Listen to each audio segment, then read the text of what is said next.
Hello everybody, Alvaro Cortez Jr. here, aka Lance Danger, and it is day 12 of VEDA 2025. And I got a good one today. Fresh off of getting it from my LCS. Batman Year 3 Deluxe Edition hardcover. Beautiful George Perez cover. One of my all-time favorite covers for any comic. George Perez was just so freaking legendary. Rest in peace. He was the cover artist for this 3-issue arc in Batman regular series. And this holds a lot of significance for me because it's like one of the first comics that I was just really enthralled with. A little backstory. This book came out originally in 1989, I believe. 88, 89, around there. I still wasn't buying like the more mature comic books, I guess, at the time. I was still into reading Archie and Looney Tunes and Disney and all that good stuff. But I still wasn't into like the main like teenage level comics. Even I wasn't really a teen anyway. I was still a kid. They likely wouldn't have gotten me those comic anyway. Like G.I. Joe got a pass, even though it was like so surprisingly mature, because my parents would just see the cartoons when I would watch it and think it was harmless enough. Anyway,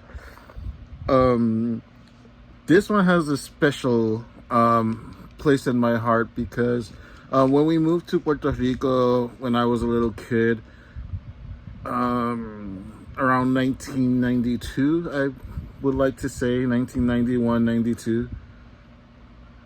I wasn't even sure if there was going to be comics in Puerto Rico, to be honest. Like, I didn't know what to expect. It was going to be a complete culture shock, and it was. But to my surprise, comics was actually a little more available in Puerto Rico than when I lived in New York, to an extent, because comic books was like a rare treat for me, because we would get it like in this deli that had it was like a deli / magazine store. For those of you that's never seen a magazine store before, because those are practically extinct, it was just a shop that had like these huge walls, and it was just wall to wall magazines, from People to TV Guide to the teeny bop girly magazines and whatnot. You know, it was the golden age, I guess, of, well, the Stone Age, really, or the Paper Age, whatever.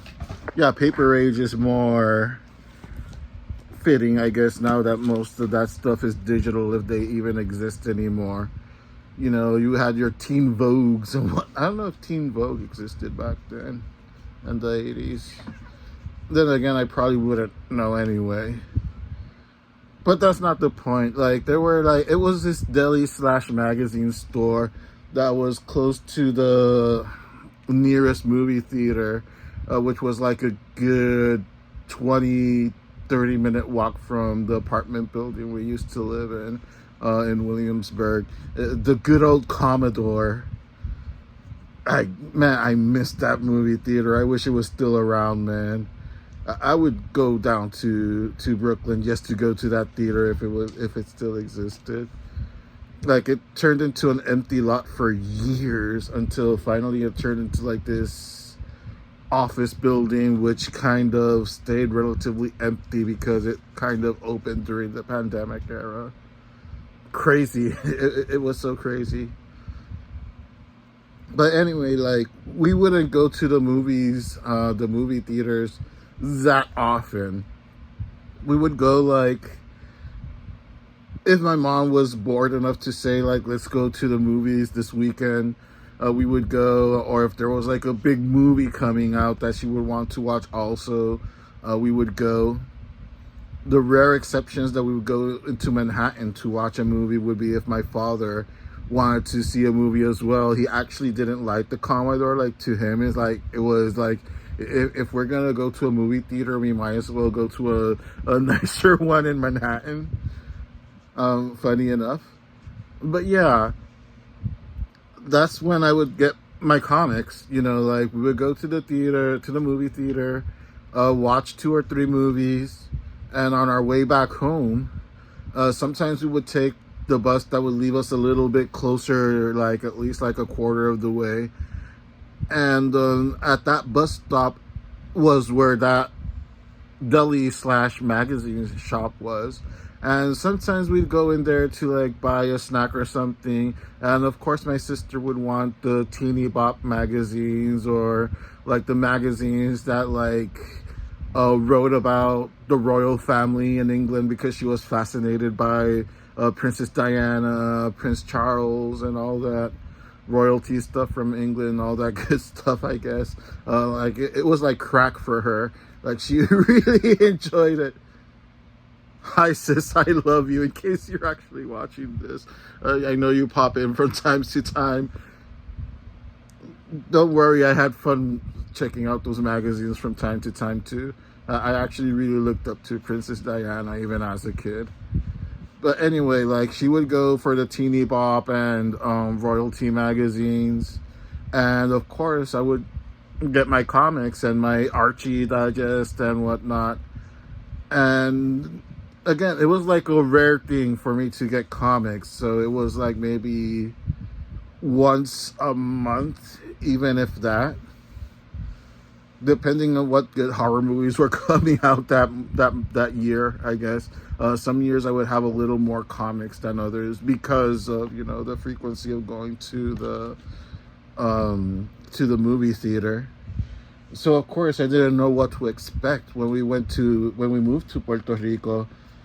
And to my shock, there were comics almost everywhere back then in the early 90s and mid 90s. Well, pretty much throughout the 90s in Puerto Rico. I would say up until maybe 97, 98, there were comics everywhere. There were comics in the supermarket. There were comics in the pharmacies. There would be an occasional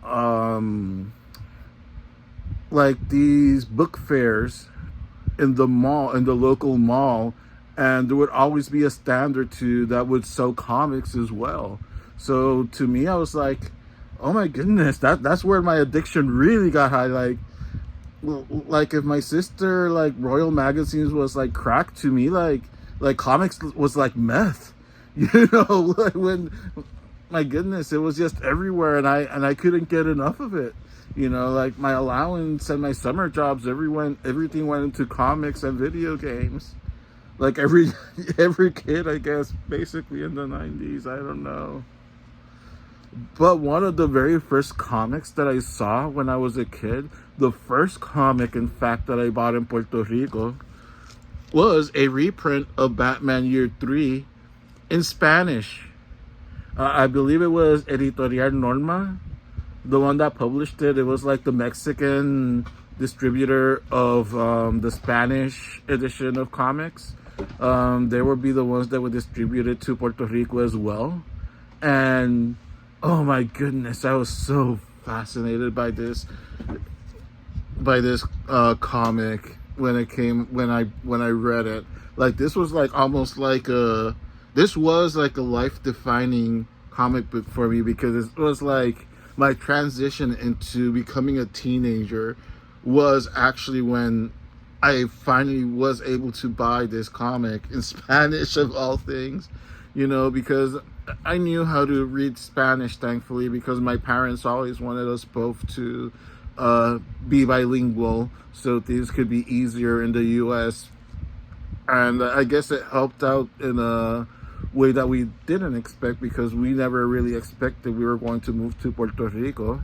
So, you know, I just remember seeing this cover in the pharmacy, and I knew I had to have it. I had to have this comic. And I don't know, like, seeing like the hardcover now, like, Not gonna lie, it kind of makes my eyes tear up a little bit, because again, it's like a very important part of my childhood.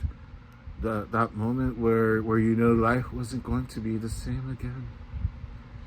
You had officially passed from geeky, awkward child into a geeky, awkward, super tall, super skinny teenager in a land that you didn't know what the fuck was going to happen to you. So yeah, I found a lot of refuge in this comic. And also, it's one of my all-time favorite episodes from Batman the Animated Series that took a lot of inspiration from this story for the two-part episode of Robin's Reckoning. I feel like I'm gonna have to read this and then pop in the Batman the Animated Series DVD and watch just those two specific episodes, because it's just so good. Like Marv Wolfman, one of my all-time favorite writers. I'm always going to be glad that I saw him at New York Comic Con a few years ago, and I was actually able to tell him that many of his comics got me through a lot of rough spots when I was a kid. But yeah, I am going to go enjoy this comic. I'm probably going to enjoy watching the animated series afterwards. I'll probably do a more in-depth video talking about the actual story and the episodes from Batman the Animated Series. Anyway, thank you all for indulging in this little nostalgic trip of mine. You'll probably see intern Gigi there, popping in to say hello, wondering why I'm making a fuss and my eyes are getting red because of what I'm talking. I'm okay, Gigi. I'm okay. Trust me. I'll catch you guys later.